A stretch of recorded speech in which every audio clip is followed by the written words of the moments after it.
bem-vindos a mais um GWF Podcast. Hoje um podcast de muito conhecimento, muita informação e muita inspiração. Porque a gente está recebendo hoje a doutora Emerentina, que além de ser dermatologista, é endocrinologista e nutróloga, atleta e, por que não, empresária e, como eu disse, fonte de inspiração para as pessoas. E minha voz falhou.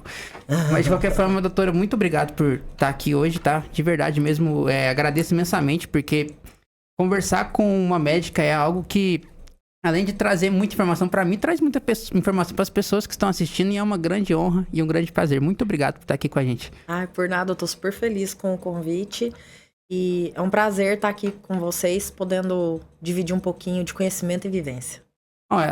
Para quem não sabe, né, doutora, ela é atleta, né, de fisiculturismo e é especializada nessa área que está crescendo cada vez mais, né, que é a área fitness no geral. Mas antes disso, quem que é a Emerentina? Antes de ser a doutora Emerentina, quem que é Emerentina? Eu sou uma mulher normal.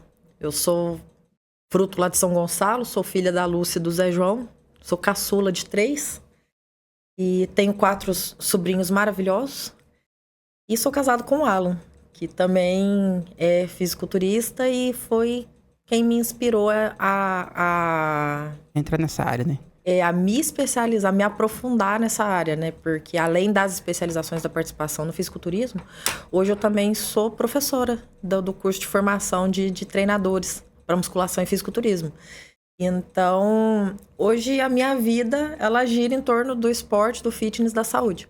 É uma área que está cada vez mais crescendo, né? E que tem ainda muito estigma a ser quebrado, tem muita desinformação. E tem muitas coisas que as pessoas fazem que realmente beira a insanidade, né? Então a gente vai falar um pouco sobre isso.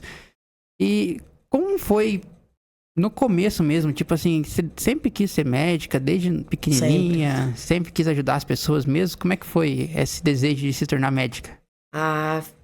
Diz a minha mãe que quando meu avô estava doente, meu avô teve um enfisema, ele foi num médico lá em Varginha, eu devia ter uns 7 anos, eu fui junto, o médico perguntou o que eu ia ser quando crescer, eu falei que ia ser médica. Aí eu fui teimando, persistindo e tudo mais.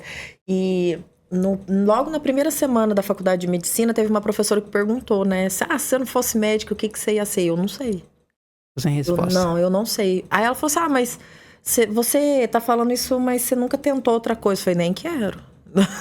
Então eu não me imagino sendo outra coisa a não ser médica. Sempre foi o sonho da minha vida. Foi muito desafiador entrar na faculdade.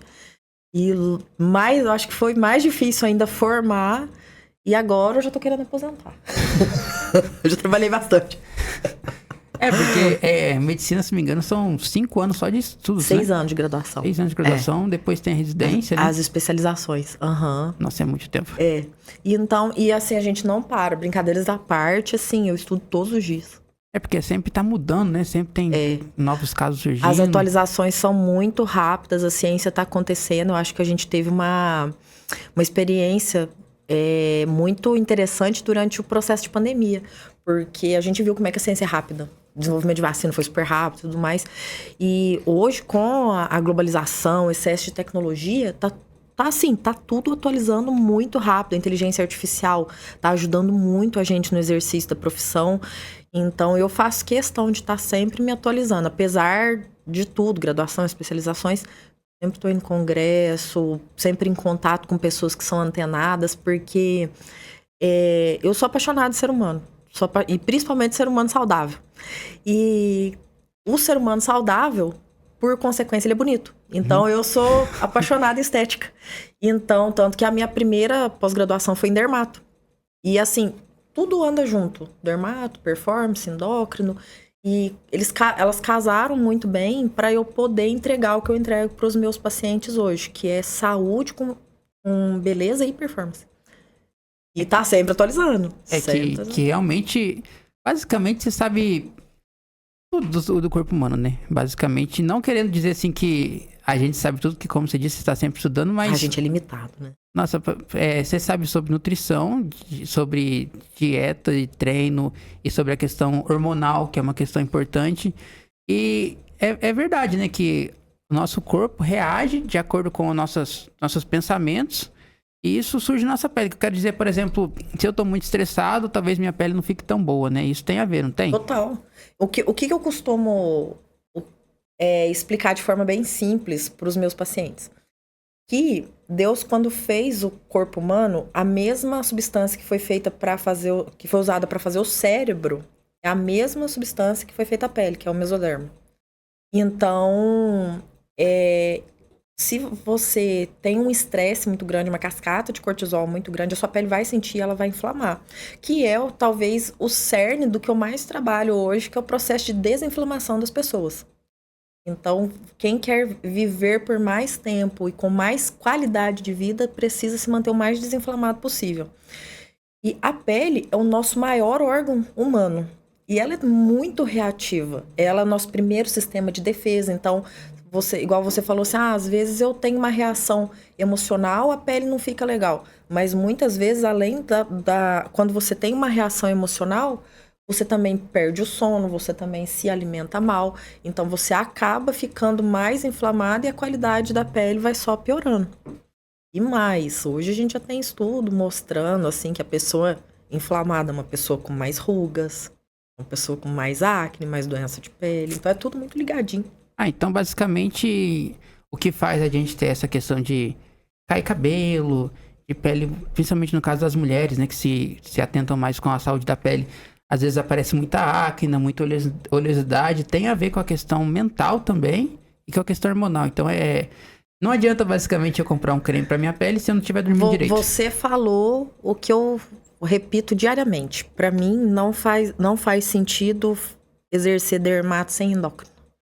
Porque todo o nosso tratamento dermatológico, ele depende dos hormônios. É tudo interligado. E o que a gente faz todos os dias? A gente come. Então, tá tudo interligado. Então, pra mim, fez muito sentido. E quando a gente fala de atleta, de fisiculturismo, a gente fala de qualidade de pele. Então, você conseguiu achar o sentido?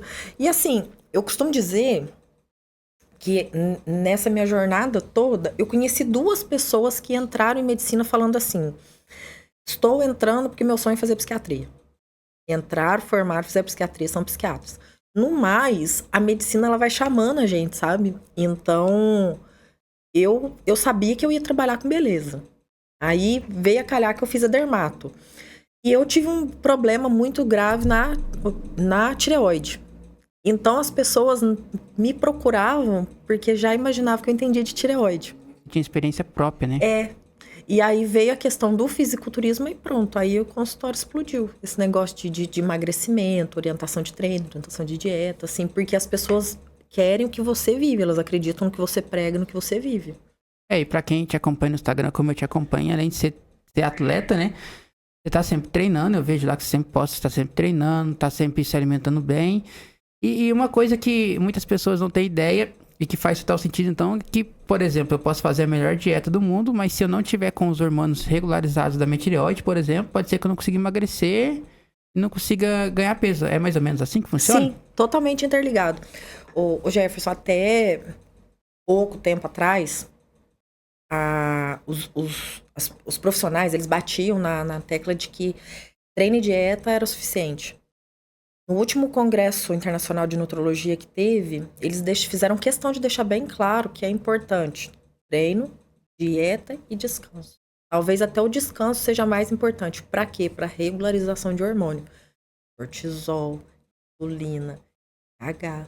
Então não adianta, você pode fazer o melhor treino do mundo, fazer a melhor dieta do mundo. Se você estiver estressado, com hormônios desequilibrados, não vai dar o resultado que você está esperando. Você não vai se recuperar bem, você não vai conseguir absorver bem os nutrientes, né? Não, e é outra coisa que eu abordo muito a nível de consultório. Saúde intestinal.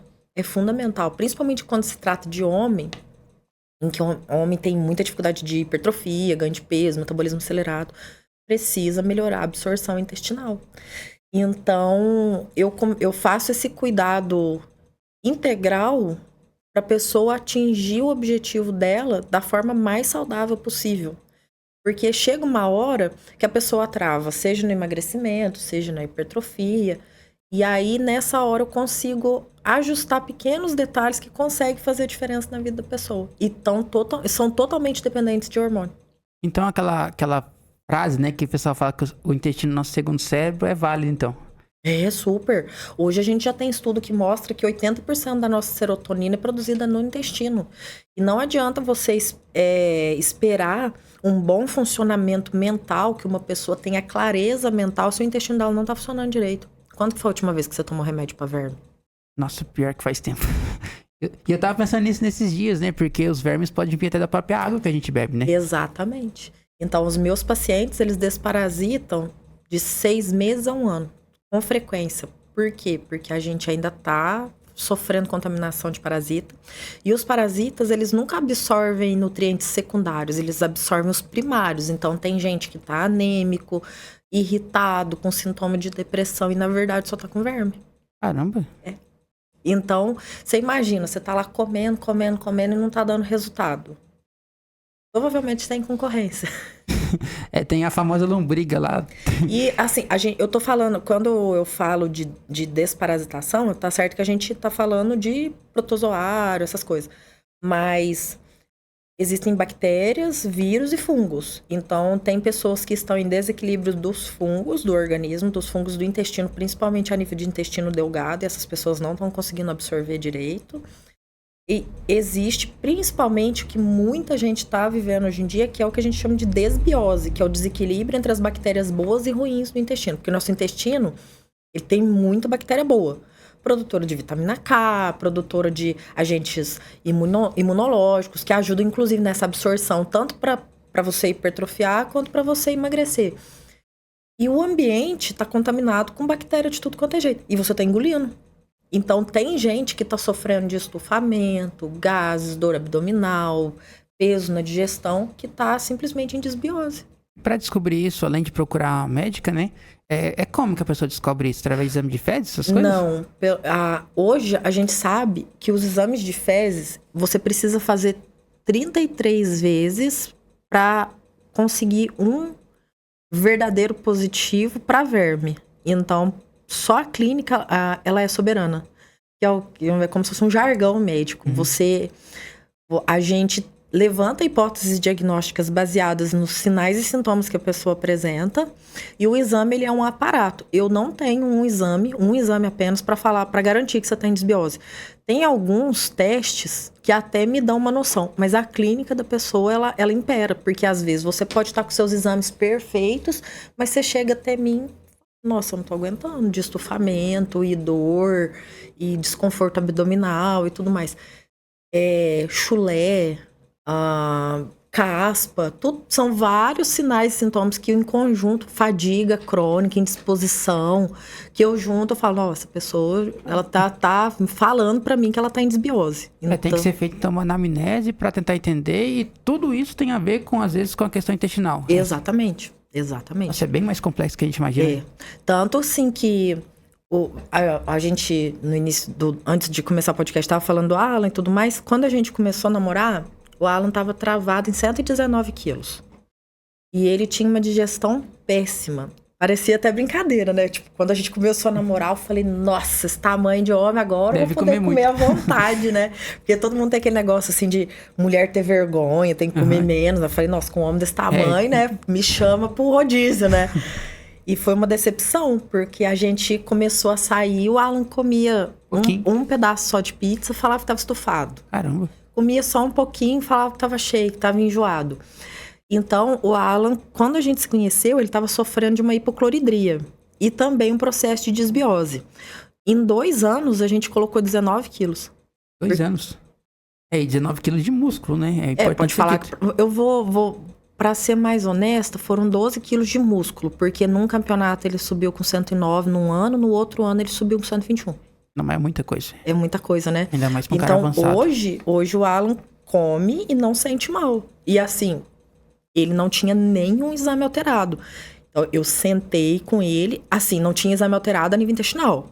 Mas eu sentei com ele, estudei a clínica dele, vi que tinha algumas alterações que eu conseguia arrumar a nível de exame, função hepática, essas coisas. E um dos principais colaterais de usuário de ergogênico é hematócrito estourado. Então, ele tinha uma dor de cabeça intensa e tudo mais. À medida que eu corrigi isso tudo, ele ganhou tranquilidade para absorver. Porque o processo digestivo, o Jefferson, ele tem que ser um processo silencioso. Você tem que mastigar e não tem que sentir dor, você não tem que lembrar. Engoliu sem dor. Chegou no estômago, não tem que estufar. Chegou no intestino, não tem que doer, fazer barulho. E na hora de sair, não pode machucar, não pode sangrar. Tem que ser um processo natural. Então, a gente conseguiu corrigir todas as etapas. Tipo assim, mastigação, o que você tá comendo, qualidade do que ele tava comendo. Sei lá, substituir pão por pão de fermentação natural. E entramos com probióticos, enzimas, corrigir tudo até que ele ficou redondinho para conseguir fazer a absorção adequada. Isso é incrível saber disso, porque realmente a gente não imagina essas coisas, né? Porque a gente sabe sim da importância do nosso intestino, mas, por exemplo, pelo que você está dizendo, se eu posso estar com a testosterona baixa, talvez porque eu tenha problemas no meu intestino, não esteja conseguindo absorver também os nutrientes. Não, isso acontece também? A testosterona, no caso que você está falando, ela não vai ter um mecanismo direto, mas indireto sim. Por quê? No seu caso, sim, excepcional, eu não vou falar pelo fato de você não estar com sobrepeso. Mas vamos falar, um cara que ele tá inflamado, que ele é sedentário, tá com certo nível de sobrepeso e tudo mais. O intestino dele não absorve adequadamente e colabora para a produção de toxinas que vão cair na corrente sanguínea e inibir a absorção de agentes que fazem acontecer o processo da testosterona. Então, você vê, o indivíduo que ele é obeso, que ele tem um IMC mais alto, a chance dele ter um hipogonadismo, que a gente chama de secundário, a testosterona baixa é maior. Porque ela não aromatiza. Isso tem a ver também com questão de depressão, de irritabilidade, tudo isso, né? Total, porque, olha só, a serotonina é a nossa molécula da alegria. Às vezes você até produz, mas você não absorve. Então, às vezes seu intestino, seu cérebro estão produzindo, mas ele não tem condições de absorver. Caramba. Então, você fica mais irritadiço. E o que eu costumo falar para os homens que frequentam meu consultório? O homem, por natureza, ele é agressivo. Ó, veja bem, ele não é violento. É agressivo. Ele é agressivo, ele é um homem. O homem, ele quer, assim, ganhar a vida, ele protege a família, ele tá à frente de tudo. Um homem com a testosterona baixa, ele não é assim. Aí ele começa a perder as características masculinas dele. E um homem que é homem e tá sem as características inerentes dele, ele é um homem ansioso, ele é um homem depressivo.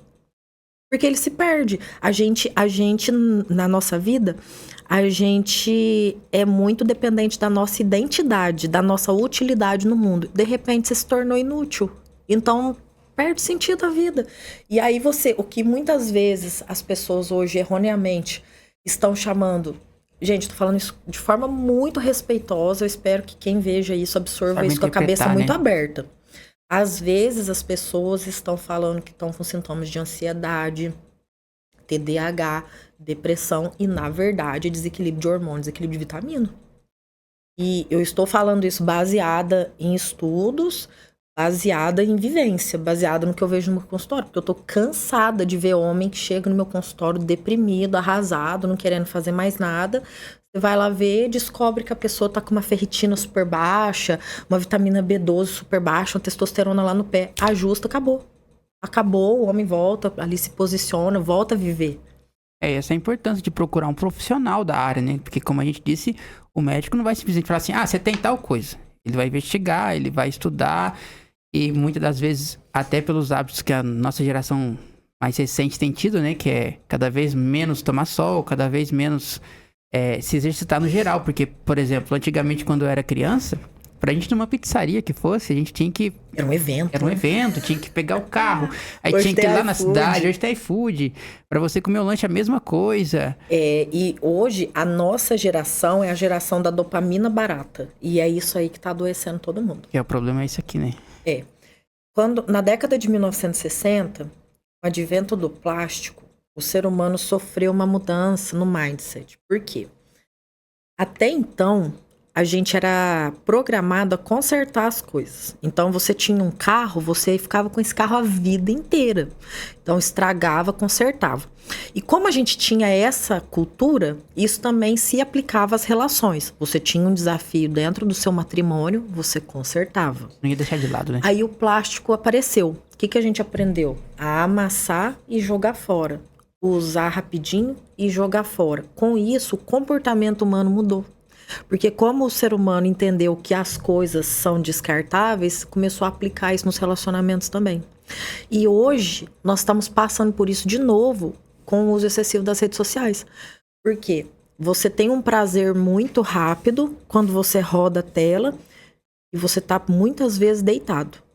Nem é sentado, você está ali desfrutando de um prazer rápido, sentado, deitado, comendo, sem tomar água. E a luz azul do celular, das telas, ela inibe a produção de melatonina. Então você fica sem sono, você fica em estado de alerta. E o seu cérebro está ativo. Como que você vai conseguir encontrar prazer tendo que todos os dias na academia, ficando lá, sei lá, 1, 2 horas e tendo resultado lento? Sendo que você tem dopamina barata deitado. É muito difícil, então, né? está muito desafiador, principalmente em termos de relação. Quem que você namora também, nem se compara a alegria que você traz para sua namorada com a alegria que o celular traz. Porque ela tá deitada, quieta, sozinha, rodando tela, feliz. Ninguém consegue mais segurar a atenção de ninguém. Por quê? Dopamina, que é um hormônio fundamental para o nosso cérebro, que está totalmente relacionado à sensação de prazer. E hoje, quem está dominando a capacidade de investir em dopamina cara, que no caso, por exemplo, o que a gente está falando, o atleta que vai lá e faz todos os dias, depois vai lá e compete. Essas pessoas, elas estão realizando sonhos. O resto está só assistindo, rodando a rede social. E também tem a questão, igual você disse, de a gente se sentir bem, né? Porque, por exemplo, se eu sei que eu tive que treinar durante um ano todo, me alimentar bem, dormir bem, fazer todo o processo para conseguir um certo físico, eu vou me sentir muito mais feliz quando eu tiver esse físico do que se, por exemplo, uma pessoa que acha que vai conseguir uma semana e, obviamente, vai desanimar, porque não vai conseguir. Não. E a mesma coisa na profissão, né? Igual como a gente vai falar mais daqui a pouco, mas você disse, né, que você sofreu bastante para passar na faculdade, para se formar, e com certeza, talvez até por isso, você dá tanto valor, estuda tanto, se dedica tanto na sua área, quanto, por exemplo, vamos dizer assim, com todo respeito, né? Alguém que teve aquela oportunidade que é do céu. Porque tem muita gente que tem essas questões, né? As histórias, elas são individuais. E assim, eu fico feliz por quem teve mais facilidade. A minha jornada foi essa. E na minha família não tem nenhum médico. Eu fui a primeira. Os meus irmãos se graduaram, mas assim, eles se graduaram pro trabalho deles e tal. E quando eu falava em ser médica, isso lá na minha pré-adolescência, eu falava assim, eu vou estudar, vou ser médica. A minha mãe falava com todas as letras, ela falava assim, calma, porque filho de pobre não faz medicina. E eu não entendi aquilo, eu falava, mas que injusto, né, eu sou filha de pobre. Porque assim, ela tinha razão no que ela estava falando, por quê? Na época que eu me formei, você passar em faculdade federal era super difícil. Então, você tinha que estar nos melhores cursinhos do Brasil. Era, assim, incoerente imaginar que eu era do ensino médio lá de São Gonçalo, estava competindo pela vaga de medicina com alguém do ângulo de São Paulo. Então, sei lá, ia pagar 2.000 de cursinho na época? Não tinha. Aí teve uma época até que eu estudei no Poliedro, mas estudei com bolsa. Eu trabalhava no Poliedro, aí tinha bolsa, não pagava para estudar. Mas quando você mora fora de casa, tem aluguel, tem comida, tem todas as despesas. Não tinha dinheiro para isso. Para você fazer uma faculdade particular, era mais fácil de entrar. Mas aqui em Pouso Alegre, onde eu formei, na época que eu entrei na faculdade, a mensalidade era 7.100. Até hoje é muita coisa. Hoje já deve estar uns 11.000. Não tinha para pagar. Então, assim, ela falava isso com a sabedoria que ela tinha de vida. Só que eu falo, o Jefferson, assim, que o meu mundo, assim, é muito cor-de-rosa, sabe? Tem uns unicórnios pulando, assim. Porque isso não me limitou. Eu ficava assim, mas gente, tem gente que passa em federal, tem gente que ganha bolsa e tudo mais. E aí começou a minha saga. Porque a minha mãe foi cabeleireira a vida inteira. O meu pai não tinha uma participação ativa em casa, assim, financeira e tudo mais. E aí eu aprendi a fazer unha. Então, a minha mãe mexia com cabelo e a gente trabalhava junto. Eu comecei a fazer unha no salão com coisa de uns 12 anos. Essa menina de tudo. Naquela época a gente ainda não tinha esse negócio de conselho tutelar, essas coisas, né? Aí, comecei a fazer unha. Eu lembro direitinho, era R$1 a mão, 2 o pé. Aí comecei a trabalhar, ter meu dinheiro, aprendi a administrar meu dinheirinho, ganhar meu dinheirinho, beleza. Aí, quando eu terminei o ensino médio, eu fiquei 1 ano sem estudar, porque foi no ano que a minha avó ficou doente, veio a falecer e tudo mais. Eu precisei ficar mais perto da família. Aí, eu ganhei uma bolsa num cursinho aqui em Pouso Alegre. Mas eu precisava me manter, então eu ficava de favor na casa das pessoas, fazia comida, o pessoal ria de mim na escola, que eu levava marmita, sabe? Já carregava marmita naquela época e tudo mais. E sempre ali administrando, fazendo unha e tudo mais. Aí eu fiz 3 anos de cursinho, que aí eu fiquei aqui, aí eu ganhei uma bolsa em Juiz de Fora, depois eu ganhei em São José dos Campos. Tudo em cursinho bom e sempre assim, eu falo que eu venci pela graça. Foi Deus que me ajudou o tempo todo, porque sempre aparecia alguém que me ajudava, que, sei lá, me deixava morar de favor, que me dava desconto. Sempre aconteciam coisas boas, apareciam pessoas boas e tudo dava certo. Aí eu sei que eu comecei a ficar muito ansiosa, e eu não conseguia ter um bom desempenho nos vestibulares por causa do meu cérebro. Minha mente me traía. Acabou que eu passava em tudo, menos em medicina. Eu fui fazer odonto lá na Federal de Alfenas. Aí, fazendo odonto lá e tudo, eu falei, não, é isso mesmo? Então, como eu já fazia unha, eu tinha habilidade com coisinha pequena, dente, comecei a deslanchar. E aí, lá em Alfenas, a odonto são 4 anos e meio. Eu tava no 3º ano, eu tive uma crise de ansiedade. Comecei a ficar ansiosa, aquele mal-estar, aquele negócio. Foi quando eu decidi procurar ajuda psicológica. Então, foi um divisor de águas na minha vida, porque pela primeira vez uma profissional, que inclusive eu sou muito grata a ela chama Valéria, ela chegou em mim e falou assim, primeiro encontro nosso, ela falou assim, Merentina, o que você tem é ansiedade. Você tem uma genética que te predispõe a ser mais ansiosa e você tá fazendo coisa que te deixa ansiedade. Isso aí tem cura. Quando ela falou isso pra mim, a primeira coisa que eu pensei foi assim, ó, se tem cura, eu passo em medicina. Batata dali. Aí eu peguei, comecei meu tratamento com ela, fui numa psiquiatra, que é uma coisa que abriu muito a minha mente, porque até então eu achava que psiquiatra era médico de louco, né? Então, nossa, isso, né? Não sei o quê. E não. Hoje eu trabalho muito com remédios para a saúde mental, no nível do meu consultório, e aquela história de medicamento psiquiátrico que dopa, que deixa você boa, isso não existe. Hoje você tem melhoradores de performance, você já é uma pessoa boa, executa suas funções muito bem, aí você toma um medicamento que vai lá e te ajuda, porque eu estava em sofrimento emocional. Aí o medicamento veio, me ajudou a fazer meu processo de terapia, até que um belo dia eu cheguei na minha casa e falei pra minha mãe e meu pai, isso já estava faltava 1 ano para me formar. Falei, ó, galera, seguinte, estou voltando para casa, eu quero mais uma chance, eu vou estudar em casa e eu vou tentar medicina mais 1 ano, beleza? Beleza. Nossa, a minha mãe surtou. Porque você meio que abandonou a outra faculdade. Sim. Minha mãe surtou real. Ela falava assim, Merentina, pobre não larga federal.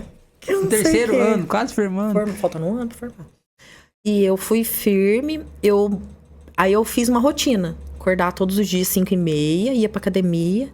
Das 7 a 1 eu estudava em casa, seguia as coisas na internet, tirava um cochilo de 20 minutos e ia pro salão. Sozinha? Aham. Fazia unha a tarde inteira, sábado também. E na época eu tinha um outro relacionamento e esse namorado me ajudou muito. Ele botou uma televisão no salão com aquelas, tipo Sky. Aí eu deixava passando documentário, então eu ficava fazendo unha, escutando, porque eu falava, pode ser tema de redação, né? E à noite tinha um professor de matemática lá em São Gonçalo, Alexandre, que ele abriu uma espécie de cursinho comunitário para ajudar o pessoal de escola pública. E eu fui lá. Aí ele ainda falou assim, nossa, Merentina, mas medicina, você tinha que ir para Pouso Alegre. Eu falei, Alexandre, eu não tenho condições. Ou você me auxilia, ou eu vou estudar em casa sozinha. E foi, assim, fundamental para mim. Chegou no final do ano, passei em tudo. Aí eu ganhei uma bolsa integral, estudei aqui em Pouso Alegre de graça. Na época foi pelo ProUni e tal. E podia estudar em qualquer faculdade do Brasil de graça, qualquer faculdade particular. Passei em algumas federais, mas nem se comparava. A minha casa era 60 quilômetros daqui, e aí o ProUni ainda dava uma bolsa de R$400 por mês. Aí eu falei, nossa, Pouso Alegre que eu vou. Mas nesse tempo que você se decidiu entrar pra medicina foram mais de 3 anos, né? Estudando, né? Olha, no total, acho que foram 9 ou 10. 9 anos. Entre o dia que eu falei assim, vou fazer... porque foram 3 anos, 1 ano parado, 3 anos de cursinho, 4 anos de odonto. Aí já deu 8. É verdade, eu tô errando nas coisas que eu tô contando só por... Só que assim, cara, hoje contando, parece que foi um dia, não, né? é muito absurdo a sua mentalidade, assim, cara. Foi. E aí, Jefferson, o que aconteceu? Hoje eu fiz uma autoavaliação. Hoje, emerentina, médica, bem-sucedida, reconhecida. Se chegasse uma menina em mim aqui agora e falasse assim, Merentina, meu sonho é ser médica. Eu acabei de passar aqui em Pouso Alegre e ganhei o ProUni. Eu não tenho ninguém pra me ajudar, mas eu vou fazer unha e eu vou fazer a faculdade aqui. Eu ia falar pra ela, amiga, senta, calma, vamos sair do surto, porque você não vai conseguir, não vai dar certo, é muito difícil. Hoje, fazendo essa autoanálise, vendo em terceira pessoa. Só que naquela época, eu era essa menina e eu não vi nada pra me parar. Eu não vi nada que falasse pra mim assim que não ia dar certo, porque eu ganhei a bolsa e meus pais, simplesmente, meus pais e meus irmãos, né? Porque assim, meus 2 irmãos, eles são casados, eles têm a vida deles. E os meus pais, eles falaram assim, a gente não tem nada pra te ajudar. Eles foram realistas, né? A gente não tem nada pra te ajudar. Você vai pra Pouso Alegre? Vou. Então você conta que vai ter comida quando você vier aqui em casa, vai ter um teto pra você dormir e pronto, vai ser feliz. E aí eu falei, não, fique em paz, eu sei fazer unha, eu dou meu jeito. E eu terminei a faculdade, quando eu terminei, meu último dia de faculdade tinha 5 mil reais na minha conta. De fazer unha? De tudo, porque eu ganhava 400, né, do ProUni. E assim, eu sempre fui muito estudiosa, muito dedicada. Eu ia atrás de bolsa de estudo. Então, eu fazia produção científica, eles davam mais uma bolsa de 400 reais, ele já era 800. E o resto era unha. E aí, medicina é um curso integral. Você estuda das 7 às 11h20, da 1 às 6. E o que eu achava mais pesado? Era muita tarefa extra. Então, eu era presidente de liga, eu participava de PET, eu tinha que fazer produção científica, congresso, porque medicina não para, você tem que acumular hora pra você entrar na residência, né? Aí, o que acontecia? Aparecia uma unha na hora do almoço. Aí eu ia fazer na hora do almoço, depois da faculdade. E sábado a minha agenda era lotadinha. Eu chegava em São Gonçalo, sexta-feira, já tinha gente me esperando. E sábado, e eu falo assim que eu sou muito grata, porque foram as minhas freguesas que me formaram. Porque era, tipo assim, graças a Deus, eu falava, ai, nossa, graças a Deus, semana que vem ela vai estar aqui de novo. E assim ia, sabe? E sempre cabeça muito boa, e sempre a mesma história que eu falei pra você. Eu me formei pela graça. Apareciam pessoas boas, situações boas. Aí eu morava mais barato, eu comia mais barato. E deu certo. Mas ainda assim é muito impressionante, porque como você conseguia fazer tudo isso, né? Porque o cansaço que você devia sentir é coisa de maluco, cara. E cansaço que, cara, quando você tem foco, não tem cansaço, não. Você vai estar cansada. Não tem tempo pro cansaço. E aí assim, o que aconteceu? Foi aquela saga, a vontade de entrar na medicina. Era meu sonho, assim, de eu sentar e chorar, sabe? Tipo, eu quero saber. Porque uma das coisas que me deu força pra largar o odonto foi porque abriu medicina lá em Alfenas. E eu não tinha como transferir de odonto pra medicina, sabe? Aí foi quando eu falei, ou eu arregaço as mangas e mudo a minha história, ou eu vou ser essa pessoa frustrada o resto da vida, sabe? Que vai ficar pensando, se eu tivesse tentado... Exato. Era o que eu morria de medo. Eu não tenho filho. Mas eu ficava assim, gente, se os meus netos perguntar pra mim um dia, né? Tipo assim, por que você não fez medicina? O que eu vou falar, sabe? E aí, eu reescrevi a minha história. Aí, o que aconteceu? Quando eu entrei na faculdade, foi assim, foi um êxtase, né? Eu falei, nossa, agora o mundo pode acabar. Entrei em medicina e tal. Eu tinha um caroço no pescoço, que todo mundo da minha casa achava que era lipoma, que é bolinha de gordura, né? Meu pai tinha e tal. Aí a minha mãe começou a pegar no meu pé. Ela falou assim, olha, você tem um pescoço bonito, você tá lá na faculdade de medicina, pede pra algum professor a sua tirar esse negócio, tá muito feio. Era assim, tamanho de uma azeitona aqui atrás, né? Tá bom, nem liguei, não. Não doía, não incomodava? Não, sentia nada. Era só estético mesmo. Aí, e eu não tinha nenhum sintoma. Falar assim, é cansaço, dor de cabeça, não tinha. Aí uma professora pegou, falou assim, não, isso é fácil, só faz um ultrassom pra mim, eu tiro pra você no consultório. Quando eu fiz o ultrassom, já tinha alguma coisa errada. Hoje, com o conhecimento que eu tenho, já dava para ver claramente que era, assim, uma suspeita de uma metástase de um câncer. Mas, na época, eu estava no primeiro ano de medicina, não sabia nada. Né? Os colegas que fizeram, meio que não ligaram também, que eu fiz tudo no hospital, né? Ah, tá doendo? Não. Tá me atrapalhando virar o pescoço? Não. Então tá tranquilo. Vamos ver, depois eu faço. Faz uns exames de sangue. Aí fiz uma bateria de exame de sangue pra descartar, assim, toxoplasmose, doença que dá bolinha no pescoço. Tudo negativo. Faz uma tomografia. Eu fui fazer dali uns 4 meses. Aí o residente, meu amigo, vem aqui meia-noite, a gente faz, o tomógrafo vai estar liberado. Isso aconteceu. Não liguei mesmo. Aí quando eu fiz a tomografia, o cirurgião de cabeça e pescoço sentou comigo e falou assim: Merentina, eu acho melhor a gente fazer uma biópsia, vamos tirar. Porque assim, você é saudável, nessa época eu fazia academia, sempre tive uma dieta muito boa, sempre fui muito regrada, tudo mais, dormia bem. Ele falou assim, vamos tirar, porque assim, você não fuma, não bebe, super saudável, é tudo menos câncer, mas vamos tirar esse negócio? Eu falei, vamos. Aí eu lembro direitinho que foi numa época de véspera de eleições. O que eu fiz? Eu combinei com ele assim, de ter a semana de provas, operar no sábado. Aí quando ele operou, fez a biópsia, deu que era uma metástase de um câncer na tireoide. Então, eu, além de estar com o câncer, ele já estava espalhado no pescoço. Eu já não tava, tipo, no comecinho. Não, ele já devia estar crescendo ali fazia anos. Nossa. E assim, deu o que fazer para entrar em medicina, nessas condições financeiras, e ainda descobri que estava com câncer, né? E aí fez muito sentido para mim ter feito terapia. Eu falei assim, nossa, cara, na época eu achei que era só por causa de ansiedade. Então, eu que já tinha cabeça boa, nessa época eu tava assim, 100%, sabe? As pessoas à minha volta assustaram, tudo mais. Você tava bem? Eu não, eu tava super bem. Eu botei na cabeça o seguinte, eu recebi o diagnóstico cedo. Aí foi assustador, chorei, sofri. Chegou de noite, eu falei, tá, beleza, o que minha vida mudou? Nada. Eu continuava uma pessoa sem dor, sem sintoma, com conta para pagar, a vida que seguia. Mas começaram a aparecer novidades. Aí eu tinha que fazer um tratamento, eu tinha que operar, tirar a tireoide, limpar o pescoço, tirar os tumores que possivelmente estavam lá. E eu tinha que começar a fazer radioterapia. E só para eu fazer a cirurgia, eu precisava de R$7.500. Nossa, é muito... Porque assim, quando você é entubado, precisava colocar um aparelho dentro do tubo para vigiar o cirurgião para ele não cortar as minhas cordas vocais. Porque chama monitor de nervo laríngeo recorrente. Que é comum nesse tipo de cirurgia, por ser uma cirurgia muito delicada, o pescoço é muito delicado, né? Ele falou assim, é simples, a gente não tem esse monitor aqui em Pouso Alegre, vamos alugar. Se não alugar, a chance de você sair muda da cirurgia é enorme. Ou usando matraca. Então eu falei, caramba. Eu sentei na cama, eu lembro direitinho de abrir meu aplicativo do banco, assim, tinha R$100 na minha conta. Aí eu falei assim, Nossa Senhora, eu falei, eu não sei o que você vai fazer.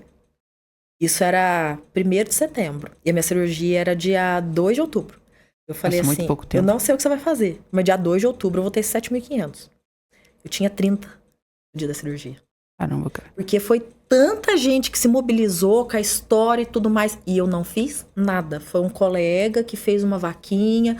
Os meninos da sala fizeram uma rifa. E gente lá de São Gonçalo. Nossa, chegava gente em mim, me entregava envelope. Falava assim, isso aqui minha avó mandou te entregar. Aí eu ficava assim, quem que é sua avó? Não sei o que. Tinha, sei lá, R$1.000 dentro, sabe? Então, Deus foi me carregando o tempo todo, assim. Aí a cirurgia foi um sucesso e tudo mais. Beleza, fiz o tratamento, fiz a radioterapia lá no Santa Paula. Isso, e sempre foi assim. Nunca perdi uma média, nunca fiquei de dependência, nunca nada. Nem prova. Nada. Não perdia nem sono. Às vezes eu ficava cansada de tanto contar a mesma história para as pessoas. Mas nunca tive medo de morrer, nunca tive medo de doença, nem nada. Isso foi final do ano. Quando foi no começo do ano, aí eu fiz a radioterapia e tudo mais. Tô curada, né? Eu tava aqui na igreja de Nossa Senhora de Fátima, esperando uma professora pra gente ir pra um projeto no asilo. E eu parei assim no banco, assim, ó. No que eu parei, eu senti um caroço no pescoço. Aí eu falei, não. Palpei, falei, não pode ser. Aí eu fiz, isso fazia o quê? Uns 4 meses. Aí eu fiz um ultrassom, tinha recidivado, o câncer tinha voltado. E era assim, na primeira cirurgia foram removidos 71 tumores. Do Muita lado coisa, direito. né? É. Muita coisa. E do lado esquerdo não tinha mexido. E tirou a tireoide. E aí, isso tava muito recente, sei lá, fazia uns 3, 4 meses que eu tinha feito a radioterapia, sabe? Aí eu falei, meu Deus, eu não acredito. Só que aí, eu me peguei em outra situação. Até então, todo mundo tinha falado pra mim que ia ser uma cirurgia, um tratamento e ia estar resolvido. E não foi. Eu fiquei muito sem graça, porque muita gente já tinha me ajudado e tudo mais. Como que eu ia ficar, sabe? Até que dia que eu ia ficar pedindo dinheiro pros outros pra poder tratar, sabe? Sendo que aqui no Brasil tem tratamento de graça. O que eu fiz? Eu fui pra Barretos. Então, quando aconteceu essa recidiva, a gente teve uma palestra aqui. Por acaso veio uma ex-aluna que estava fazendo residência lá. Ela levou meu caso. Então, Barretos atende muito rápido. Só que ela me ajudou, pelo fato de ser estudante de medicina e tudo mais. Aí a prefeitura de São Gonçalo ajudava com o transporte. Então tinha um carro que me pegava, levava, fazia os tratamentos e voltava, né? Então eu comecei a alinhar com o cirurgião, que até hoje é meu amigo, o Dominguinhos, de assim, beleza, eu quero operar, mas eu posso operar na semana do saco cheio? Eu vou ter que vir fazer radioterapia, pode ser nas férias? Aham. E assim, daqui a Barretos são 9 horas de viagem. Eu fazia bate-volta, eu com minha mãe. Tipo, a gente saía daqui, eu ia lá, fazia exame, passava consulta. E Barretos é ordem de atendimento decrescente. É do mais velho pro mais novo. Eu sempre era a última. Tipo, eu chegava 10 horas da manhã e ia ser atendida 7 horas da noite. Caramba, não, Nossa, muito gente, parece que eu tô falando impressionante. de outra pessoa, tá? É muito impressionante, porque realmente isso mostra várias coisas também que fica de lição pra gente que tá ouvindo a história, né? Primeiro a questão da mente positiva, que isso eu acredito muito nisso. O pensamento, além de ele atrair as coisas, ele constrói. E no teu caso, como você disse, você nunca deixou de acreditar, nunca deixou de... Eu nunca duvidei. Sabe que negócio assim? Ai, Merente, não, acho que você não vai conseguir esse mês. Não tinha essa conversa. E a questão do câncer, o Jefferson, muita gente ficava falando que tava rezando, falando as coisas. Eu nunca nem rezei, eu sabia que ia dar certo. Aí você fala assim, mas você podia ter morrido. Se eu tivesse morrido, ia ser dar certo. Porque tem coisas que a gente controla, tem coisas que a gente não controla. Estar viva não é do meu controle, é de um controle supremo. Eu fazia minha parte. Beleza, tem que ir lá operar? Beleza, vamos operar. Tem que fazer exame, faço exame. Aí eu tive que fazer uma cirurgia bem grande lá em Barretos. Eu fiquei morando lá quase um mês. Foi assim, foi uma das coisas mais mal calculadas que eu fiz na minha vida. Porque eu fui pra lá em janeiro, férias de janeiro. Tava fazendo, na sombra lá, fazia 55 graus, sabe? Nossa Senhora. Eu tava com 108 pontos no pescoço e um dreno. Depois eu vou mandar uma foto pra vocês verem. E assim, eu nunca senti tanto calor na minha vida. E aquele mal-estar de cirurgia e tudo mais. Mas assim, era o que tinha que ser feito. E assim, firme. E Barretos, eu falo pra todo mundo assim, Pouso Alegre me formou médica, Barretos me formou gente. Eu aprendi a ser gente em Barretos. É porque você viu muita coisa lá também, né? Você é louco. E eu nunca vi tristeza. Eu nunca vi sofrimento. Porque quando eu estava aqui, eu era assim, patinho feio. Nossa, eu sou a menina mais pobre da faculdade. Manicure, fazia unha nas minhas colegas. Ainda tô com câncer, tratando de favor.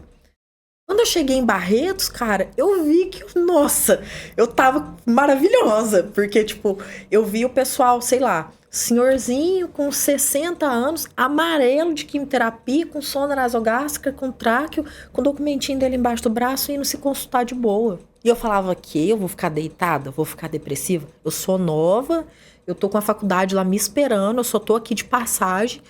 E assim, conheci gente pra caramba, conheci histórias muito mais difíceis do caminho, que eu ficava com vergonha das minhas. Tenho histórias maravilhosas que eu tenho lá de Barretos. Fiz amizades incríveis, escrevi livro. Barretos, pra mim, foi a minha verdadeira formatura. Hoje eu não olho para o paciente como número, como, você só quer um remédio? Não. Eu olho como pessoa, nome, história, família, porque eu tenho vivência. Eu sei que é precisar e não ter. E sei que é viver pela graça, sabe? Tipo, viver pela fé, de falar assim, não, eu sei que vai dar certo, vai aparecer a coisa certa. E era muito maravilhoso, porque, igual eu falei, a prefeitura dava condução. Aí eles botavam, sei lá, R$200 na minha mão e falavam assim, isso aqui é pra você comer na estrada. Então, nunca passei fome. Ia lá, conseguia ficar em pousada de graça. Lá em Barretos a gente dormia por R$10. Tipo assim, você chegava numa pousada, preciso passar a noite aqui. Quanto que é? É R$10. Você entrava, dormia, fazia amizade. E deu certo do mesmo jeito. Então hoje quem vê, fala assim, Instagram, médica, não sei o que, tal, plano de saúde, vixe, nem sabe, nem imagina, né? Eu acho que quem estiver assistindo se sentir motivado, inspirado a mudar completamente a tua vida, realmente você tem que procurar tratamento, cara, porque... Nossa, é realmente de verdade, eu não esperava que fosse... Desse nível, né? Desse nível, porque realmente ao mesmo tempo que é algo muito emocionante, é algo muito inspirador, porque parece história de filme, cara, de verdade. E Jefferson, eu quis criar a minha identidade em cima da saúde. Então, assim, a gente tá com mais gente aqui no estúdio, tipo, você olha na minha cara, você pensa em doença? Você pensa em botox. E foi isso que eu quis fazer pra minha vida. Eu falei, eu tive uma doença, eu tive um aprendizado, mas essa doença ela nunca me teve. Então, eu não trabalho com doença, eu trabalho com saúde. E aí... foi uma coisa assim que eu até brinco, que eu acho que o câncer me estragou, porque eu acho as coisas muito fácil. Tipo, alguém chega em mim e fala assim, sei lá, tem que estudar todo tô preocupada, tô preocupada com o vestibular. Eu falo, você já teve câncer? Deixa eu falar pra você com o que você tem que preocupar. Entendeu? Tem coisa que... Aí o que aconteceu? As coisas começaram a ficar muito bobas pra mim. Então, quando a gente tava conversando a respeito das preparações pro campeonato de fisiculturismo, né? Aí, quando eu fui apresentada pro universo fisiculturismo, o que as pessoas trouxeram pra mim? Sofrimento. Olha, preparar para um campeonato de fisiculturismo é muito difícil, é muito sofrido, você tem que fazer cardio, você tem que fazer dieta, você tem que treinar. Aí eu olhei e falei assim, mas é só isso? Porque pra mim, vem cá, senta aqui, deixa eu contar pra vocês o que é sofrido. Quer ouvir? Ai, nossa, aí já veio seco essas conversas. Eu falo, não, pra mim, eu acho que difícil é diagnóstico, você falar, porque quando eu tive câncer, e isso acontece até hoje, porque às vezes eu ainda vou em médico, eu sei que eu ainda faço tratamento, tudo mais, você tem que parar a sua vida. Não tem aquele negócio do tipo assim, não é uma plástica que você pode fazer ano que vem. É um negócio assim, olha, tinha que ter operado ontem. Vamos então correr? Mas eu não tenho dinheiro. Não interessa. Vamos pedir empréstimo, vamos vender um rim, sei lá. Tem que tratar. E aí você para a sua vida, porque a minha última cirurgia, porque ainda teve mais uma recidiva. Aí eu operei lá, fiz tratamento lá em Barretos um tempão. Aí passado mais um tempo, apareceu mais tumor no pescoço. Aí, a minha última cirurgia foi na pandemia. Tinha um caroço bem grande que eu tava sentindo. Aí, nessa última cirurgia, foram removidos 7 nódulos. E aí, nessa cirurgia, o cirurgião cortou um nervo facial. Aí, eu lembro que eu voltei da anestesia sentindo a minha boca estranha. Aí, eu saí com a boca torta, a boca fechou e não abria, sabe? Eu ia falar, a boca não abria. Aí, eu fiz tratamento, depois voltou, graças a Deus. Só que era pra ser uma cirurgia, um corte de 5 centímetros, virou um corte de 20. Era pra ser um negócio simplesmente assim, vou aí operar, sei lá, não sei se era semana de saco cheio, férias de julho, o que foi. Eu falei, eu vou operar, descansar uma semana, na outra semana eu preciso estar lá em Pouso Alegre, meu estágio de GO, beleza? Beleza. Eu simplesmente não conseguia ficar em pé. Era insuportável, dor no pescoço, fraqueza de pós-operatório. Eu desmaiei no centro cirúrgico fazendo cesárea. Caramba. Porque eu tava muito fraca e o projeto era outro. Só que não, pra doença você tem que parar a sua vida. E aí você vem falar pra mim que preparação de fisiculturismo é difícil. Eu fazia porque eu faço porque eu quero. Eu faço dieta porque eu quero, eu treino porque eu quero, porque eu tenho saúde. Todo dia eu fico lá fazendo 1 hora de escada, tô lá assim, nossa, graças a Deus que eu tenho saúde pra estar aqui fazendo escada, graças a Deus que eu tenho perna, graças a Deus que eu tenho comida pra comer em casa, não sei o que, fazendo. Isso eu acho que é um choque de realidade pra todos nós, né? Porque eu acho que 90%, até mais, 99% das pessoas já tiveram esse momento de falar assim, nossa, minha vida é tão difícil, por que aconteceu isso comigo? E eu tive uma leve experiência, né? Depois de ouvir o que você disse aí, é muito leve mesmo. Eu machuquei o joelho. Eu rompi o ligamento cruzado anterior do joelho. E por uma semana, mais ou menos, eu não conseguia pôr a perna no chão. Então eu não conseguia andar direito. Eu andava mancando, apoiando. Pra levantar de madrugada pra ir no banheiro, eu não conseguia levantar. Tipo, sabe quando dá aquela vontade, você levanta e vai? Eu não conseguia. Não consegue, né? E já comecei a dar valor demais pro fato de andar, que é uma coisa tão simples, né, pra maioria das pessoas. Pra gente que anda normalmente é uma coisa simples, mas eu comecei a ver de outra forma. Exato. E eu fico imaginando atualmente, né, por isso, cara, porque quem nunca teve um problema tão sério, não querendo dizer que o problema das pessoas não seja sério. É isso que eu acho importante a gente ressaltar. Primeiro, que nenhum problema é menor. Pra você, o seu problema no ligamento foi o maior do mundo. Não é uma comparação. O meu problema não foi maior nem pior que o seu. O seu sofrimento é individual e o meu também. Só que a minha história, eu espero que ela faça com que as pessoas não precisem parar por um motivo de doença para dar valor. Eu gostaria que as pessoas ouvissem e falassem assim, nossa, como é que eu sou agraciado, vou aproveitar. Porque assim, a gente tá vivendo. Mais cedo ou mais tarde a gente vai ter um probleminha mesmo. Mas como que você vai reagir a esse problema? Quando um problema sério acontecer mesmo, sabe? Porque desde que aconteceu esse negócio do câncer, e esse ano de 2024, aconteceu um negócio muito legal, porque no começo do ano eu sempre faço ultrassom do pescoço, pra ver se tá tudo certo, né? E a gente se mudou de cidade, eu fazia na cidade anterior. Quando eu vim fazer aqui, numa tecnologia melhor, o médico achou 6 nódulos. Putz, fiquei chateada, né? O cara falou assim, ó, tem 2 nódulos esquisitos e mais 4 normais. Só que o meu pescoço não pode ter nódulos. O que tinha de tirar, já tirou, né? Mas beleza, né? Eu já sou endócrino, eu que cuido. Converso com o cirurgião, pensei assim, isso foi março, abril. Falei, beleza, nas minhas contas, em novembro eu vou ter que abrir o pescoço de novo. Abro, tiro esses nódulos e acabou, a vida que segue. E acaba que eu, às vezes, posso ser até meio desrespeitosa. Eu cheguei no Alan, falei assim, ó, eu não quero drama, tá? Beleza, apareceu o caroço aqui, se for o câncer, voltou, tamo firme, vou tirar e acabou, não quero choro, não tô morta, tá? E assim com todo mundo. Eu não aceito ninguém vir, não sei o quê. Não, fazer o que tem que ser feito. Em junho, eu fui viajar com os meus pais. Eu tive a oportunidade de dar uma viagem pra eles pra Aparecida. A gente ficou lá uns dias e tudo mais. Foi um negócio fantástico, mágico mesmo. E eu tava viajando, tava assim, curtindo a vibe, vendo a arquitetura, não sei o que e tal. Coisa mais linda. E foi muito legal ter esse encontro com eles. Aí quando a gente voltou, isso foi final de maio, começo de junho, foi dia de repetir o ultrassom pra falar pro médico, né? Pra dar uma nova posição. Não tinha mais nenhum nódulo.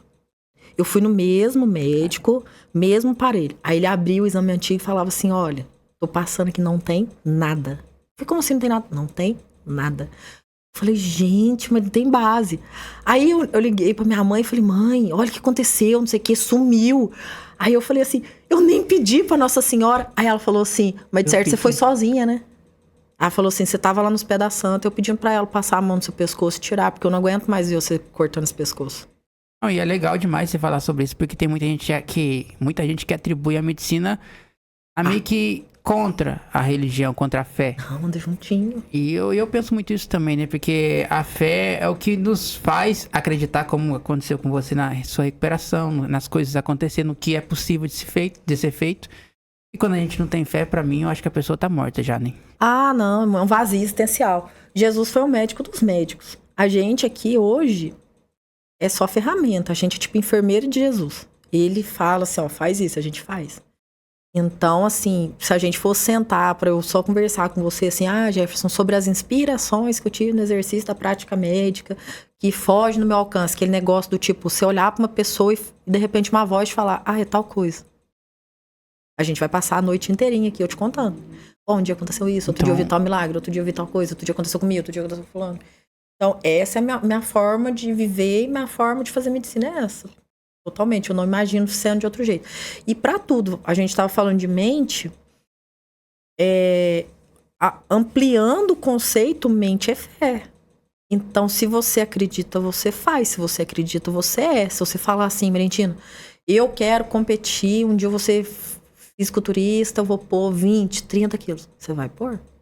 A fé que você tem, você vai pôr? E se for uma manicure que vai falar que vai ser médica, você vai ser também. Vai, se você realmente acreditar e fazer acontecer. Nossa, o que eu tô falando, acho que eu já falei 3 vezes aqui, né? Contando, assim, hoje a história, que faz tempo que eu não falo disso, parece que eu estou falando de outra pessoa. Parece, é muita coisa, é muito... É surreal, é que, tipo né? assim, não dá para Cara, como é que você conseguia conciliar? Como é que você tinha ainda capacidade mental de estudar, ainda mais medicina? Porque estudar, no geral, ler um livro já é muito difícil quando você tá com a mente cansada. E Eu você rezava. trabalhando, estudando... Cara, é impressionante, assim, quando você vive sob pressão, você começa a fazer gestão de atividades, né? Então, a medicina, dentro da faculdade, ela vai evoluindo. Então, você começa, no começo, primeiros anos, muita matéria, mas, assim, coisinha relativamente boba. Você não tem contato com o paciente e tudo mais. Depois, não. Quando você vai chegando em internato, essas coisas, ambulatório, você fica 12 horas no hospital, das 7 horas da noite às 7 horas da manhã dando plantão, 7h30 você tem aula obrigatória, e você já tem 100 páginas para ler pro outro dia, e já tem que apresentar trabalho, e tananã. Cara, você tem que dar comando pra sua mente. Falar assim, ó, o seguinte, eu tenho tempo para ler uma vez, beleza? Beleza. Sentava, lia uma vez. E aí, tinha um professor da época da Odonto que ele falava assim, vocês vão ver, com o tempo, quanto mais vocês estudam, mais inteligentes vocês ficam. E é verdade. Porque aí, eu comecei a desenvolver foco. Eu sentava e falava assim, tá, eu tenho que ler 50 páginas para amanhã. Tá? Lia 50 páginas amanhã, tava com conteúdo ali, lembrava o que era, debatia, conversava. E na época, fazendo preparatório para residência, então tinha aula praticamente todos os dias, eram 4 aulas na segunda-feira, depois todo dia tinha vídeo, exercício para fazer, e a mentalidade não mudava. Eu falava assim, tá, que comportamento que eu tenho que ter aqui? O comportamento lá da manicure que estudou para passar em vestibular. E até hoje eu faço isso, tá? Beleza, agora eu quero atingir tal objetivo. Eu tenho que voltar a ter o comportamento lá do pré-vestibular para conseguir a mente, o comportamento, a alimentação, o descanso. É porque realmente é um foco muito grande que se é necessário. Eu fico imaginando agora, vendo do outro lado também, a questão que como você vê essas pessoas que colocam a própria saúde em risco com tanta loucura que as pessoas fazem, às vezes buscando emagrecer, ganhar peso, como por exemplo, usar hormônio por conta própria, comprar suplemento duvidoso, usar aí, sei lá, Ozempic, Venvance pra emagrecer e tipo, sem nenhum acompanhamento, sem nenhuma noção, você deve ficar maluca com isso, né? Na verdade, o que eu aprendi ao longo da minha vida? Que médico, ele tem que ser não empático, mas especialista em compaixão. O que é a compaixão? É você entender a dor do outro. Hoje, eu sei que quem me procura, ou então quando eu vejo essas histórias que você relatou, eu vejo gente em sofrimento. Porque essas pessoas que estão desesperadas para conseguir resultado rápido são pessoas em sofrimento emocional. São pessoas que estão pedindo ajuda para a saúde mental delas. Então, eu tenho compaixão dessas pessoas. Como médica, se alguém me procurar, eu ajudo. E a primeira coisa que eu tenho que fazer é ajustar a cabeça da pessoa. E assim, honestamente, hoje, eu tenho um exercício. Eu dou amparo no hospital e tenho consultório. Faço atendimento online. Você vê ali que 80% é tudo sofrimento emocional. Ah, por que você aumentou de peso? Ah, porque na pandemia eu perdi a mãe, perdi o pai, e aí eu comecei a comer, eu fiquei depressivo. E aonde que tá isso? Dor emocional. Ah, por que você quer aumentar? Por que você tá nessa pressa? Porque a pessoa tem autoestima baixa, acha que tá feio, então não. E aí volta lá naquele assunto que eu falei pra você no começo, da dopamina rápida. Se você não tem tolerância para esperar um vídeo de 1 minuto acabar, você acha que você vai ter 1 ano para esperar seu peso aumentar? Então, tudo que você faz de um jeito, você faz tudo na sua vida. Então, a qualidade, o empenho, a energia que você tá pondo para fazer esse podcast é a qualidade, a energia, o empenho que você põe pro namoro, pro estudo, para trabalhar na loja, para treinar. Agora, se você tá fazendo as coisas mais ou menos, você vai ter resultados mais ou menos. E nós estamos vivendo uma epidemia de Peter Pan, sabe? Ninguém quer amadurecer e falar assim, ó, tem um preço para pagar. E não é dinheiro. É um preço, assim, de tempo, de dedicação. Porque hormônio, vamos falar assim, de hormônio para performance. É excelente, só que ele é um melhorador de performance. Ou seja, você performa um treino de descanso e suplementação. Aí quando você não tá mais ganhando, não tem mais o que fazer, você entra com melhorador de performance e aí você vai para outro nível. Que é o que os atletas de alto rendimento faz. Aí o que a gente tá vendo acontecer? Pessoa que não performa, que não sabe treinar direito, que não tem maturidade muscular, que come errado, pulando a etapa e fazendo uso de hormônio. Aí o que essa pessoa tá tendo? Colateral. Porque até esse atleta acompanhado, ele vai ter colateral. Não adianta. Você falar assim, ai, mas é pouquinho. Vai dar acne, vai dar engrossamento de voz em mulher, vai dar ginecomastia em homem. E uma coisa que acontece demais em homem, quando você injeta testosterona, você inibe o eixo, que é do cérebro testículo. O organismo acha que não precisa produzir testosterona mais. Aí o que a pessoa faz? Ela vai lá, toma o que o amigo tá tomando, né? E começa a ter colateral. A acne, aquela pele fica nojenta, cheiro ruim. Né? O que ela faz? Ela tira de uma vez. Para. Só que lembra que o eixo estava inibido? Quando acontece de tirar a droga, acontece um mecanismo que a gente chama de crash do eixo. Ele quebra. Ou seja, você tá com a testosterona natural zero e o seu eixo lá em cima no cérebro também tá zerado. O homem deprime. E não faz mais nada. Tipo assim, a vida dele acaba, fica super depressivo, irritado, não consegue treinar. Tem muita gente que sai da academia, se afunda. E aí, às vezes, o que acontece? Vai procurar psiquiatra, tomar remédio, vai só virando aquela bola de neve. Tudo porque tá fazendo as coisas sem acompanhamento, achando que é brinquedo. Não pensa nos riscos, né? E nesse sentido aí entra a questão de que hoje o acesso a hormônios é relativamente muito fácil, mas é muito produto falsificado que existe, muita coisa adulterada.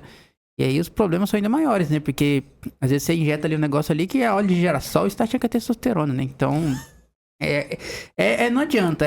Eu fico sem palavras até pra dizer, porque qualquer coisa que eu já pensei em algum momento da minha vida que fosse coisa difícil de ser feita, eu vi que não era tão difícil. Tudo com base na sua história. Já me senti totalmente motivado e inspirado. Isso no bom sentido, é claro. Porque, poxa, é tão difícil ter que fazer uma atividade lá, que eu tenho que fazer uma redação de 35 linhas sobre tema X. Nossa, é tão difícil, como é que eu vou fazer isso? Cara, isso não é nada. Se eu estudar, eu consigo fazer. É a mesma coisa, porque no meu caso, como eu era muito magrinho, era muito difícil ganhar peso. Eu achava, nossa, é tão difícil, tem que comer 4.000 calorias por dia. Nossa, eu vou ter que treinar. Gente passando fome, né? Gente passando fome, gente que às vezes gosta disso, teve problema no sistema digestivo, na tireoide, não consegue comer. Gente que não tem condição nenhuma de ter comida de verdade. Então, se tem alguém que tá assistindo isso aqui e não tá se sentindo totalmente motivado e uma mudança de mentalidade de imediato, cara, você tá totalmente errado, cara. Quando pouco tempo depois que eu tinha feito as cirurgias do pescoço, aí eu comecei a participar de uns congressos de oncologia, sabe? E aí aconteceu que num desses congressos, eu fui para São Paulo, eu me perdi num evento lá. Chegou um senhor, assim, olhou para mim e falou assim, isso aí no seu pescoço foi tireoide? Falei, foi. Ele falou, tá. E ele me ajudou. Tipo, vamos lá pro evento e tal. E o cara era o chefe da cabeça e pescoço do AC Camargo, que é o maior e melhor hospital oncológico da América Latina, né? E o cara me botou lá dentro pra fazer estágio. E assim, como eu só ficava na cabeça e pescoço, só via cirurgia da cabeça e pescoço, você tá falando aí de gente com problema digestivo e tudo mais. Eu cansei de ver gente tirar a língua por causa de tumor. Deu tumor de língua, não tem o que fazer, tem que tirar a língua, tem que tirar a mandíbula e a pessoa vive sem língua. Não sente nem gosto de comida mais. Então... Imagina, cara. Imagina você comer comida sem gosto. Imagina você não conseguir falar. E sendo que você falava. Só que isso tá muito distante da nossa realidade. Então... às vezes é bom a gente desligar o celular um pouquinho e ir pro mundo real, sabe, Jefferson? Lembrar da onde a gente veio, porque todas as histórias são histórias de vitória. Se você parar e falar assim, nossa, olha onde eu já cheguei, não foi fácil também. Todo mundo que tá aqui não foi fácil. Só que a gente tá vivendo num ciclo de insatisfação crônica. Você sempre quer mais e se cobra e se odeia e acha que tá fazendo pouco e não reconhece o que você já fez, sabe? O imediatismo, né? Às vezes fala mais alto, né? E nessa hora, o corpo sofre. Essa cobrança em excesso, esse celular em excesso, nós estamos explodindo em cortisol, noradrenalina, tá todo mundo ansioso. e refletindo no corpo. Às vezes, você está em processo de proteólise, quebra de proteína, não está evoluindo. Hoje, cobrança excessiva, cortisol muito alto. Engordando, cobrança. Então, tá tudo na cabecinha da gente. A organização nossa começa na mente, que você é por dentro, você é por fora. Então, você começa a ter pensamentos claros, pensamentos limpos, você se alimenta melhor, você se agradece, você desfruta da vida, você organiza sua alimentação, você organiza o ambiente que está perto de você, você organiza sua vida. E aí, você escreve a sua história nos seus moldes. E não aceita alguém chegar em você e falar assim: ô Jefferson, você é pobre, você não pode. Ô Jefferson, você é magro, você não pode. Pode se você não quiser.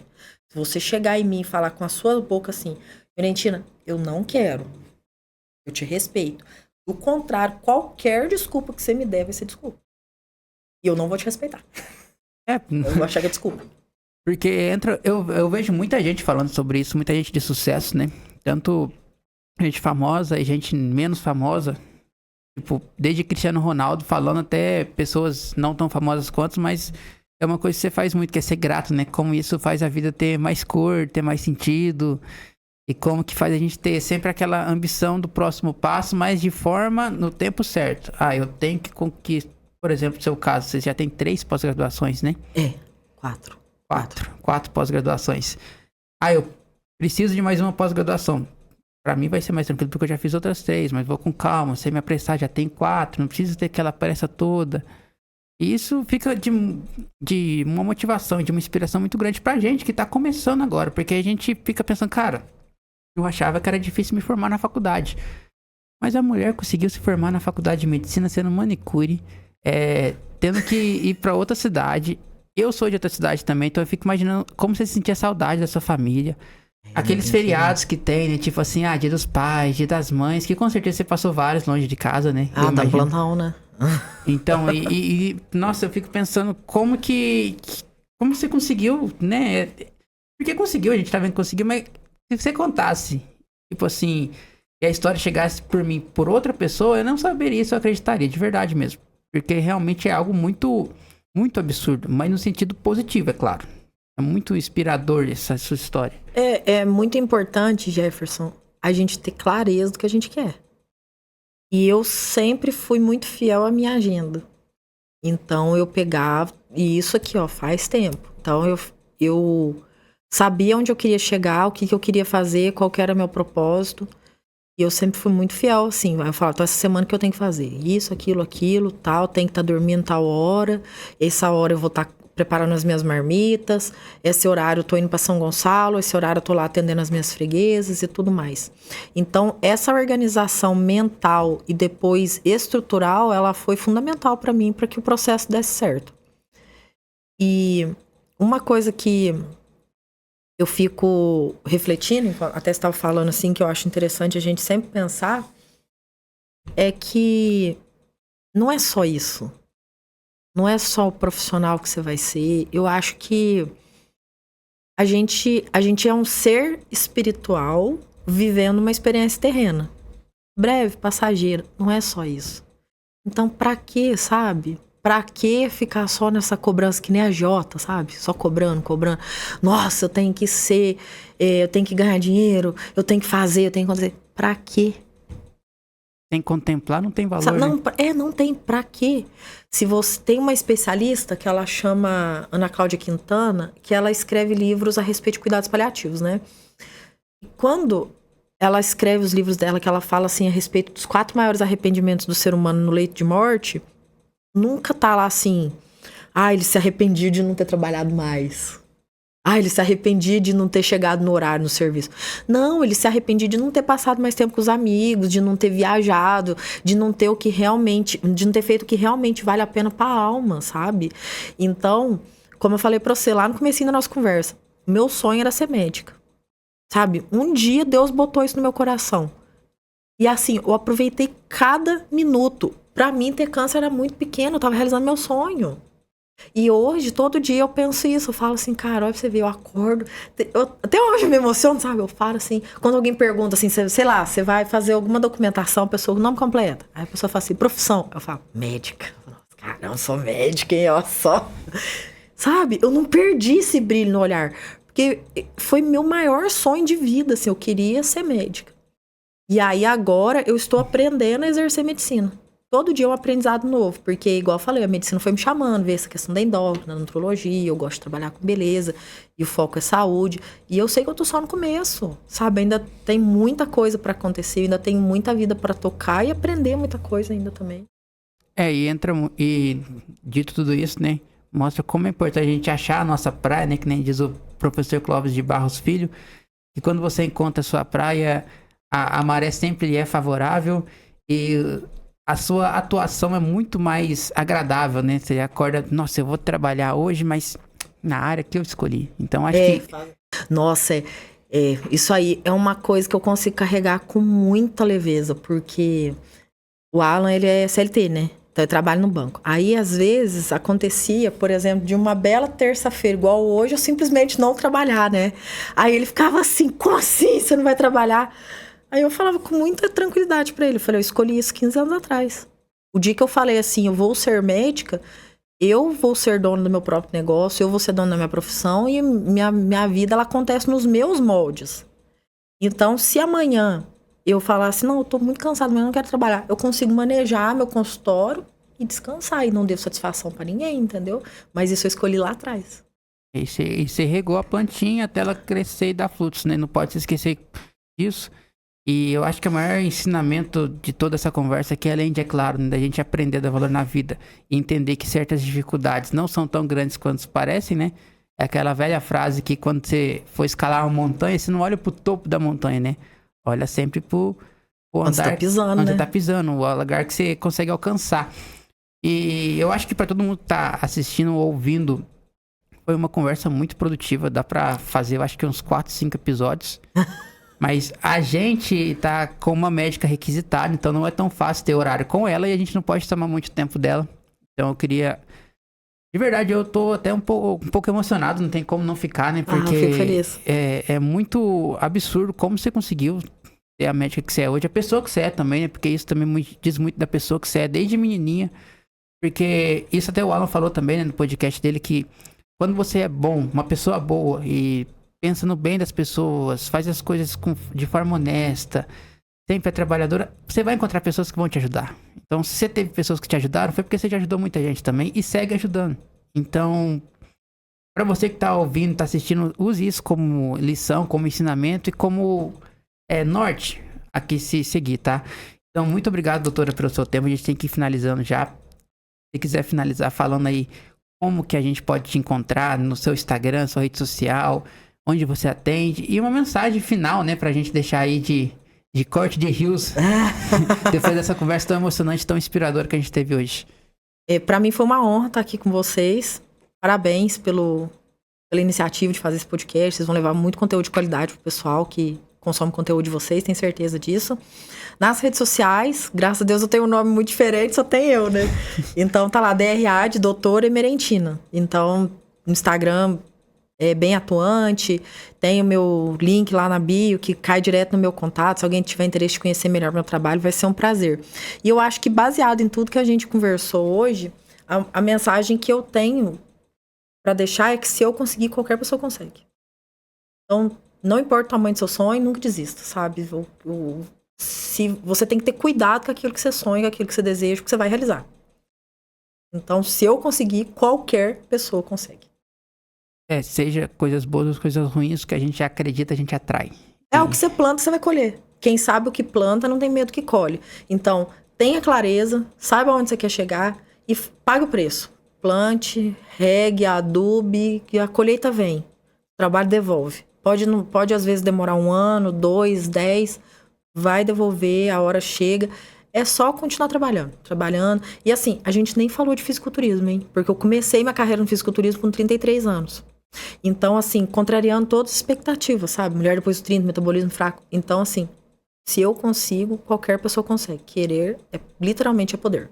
Dá tanto assunto pra gente conversar que já tá convidado pro próximo episódio, porque realmente ela é muito inteligente, muito competente, fico feliz, mas obrigada. A sua história de vida já, nossa, é algo que realmente é Eu tô, de verdade, eu tô muito emocionado mesmo, porque mudou completamente minha forma de Fico pensar. feliz. E tenho certeza que vai mudar a sua que tá assistindo, tá ouvindo também, tá? Muito obrigado pelo seu tempo, doutora. Imagina, Muito obrigado mesmo. Obrigada.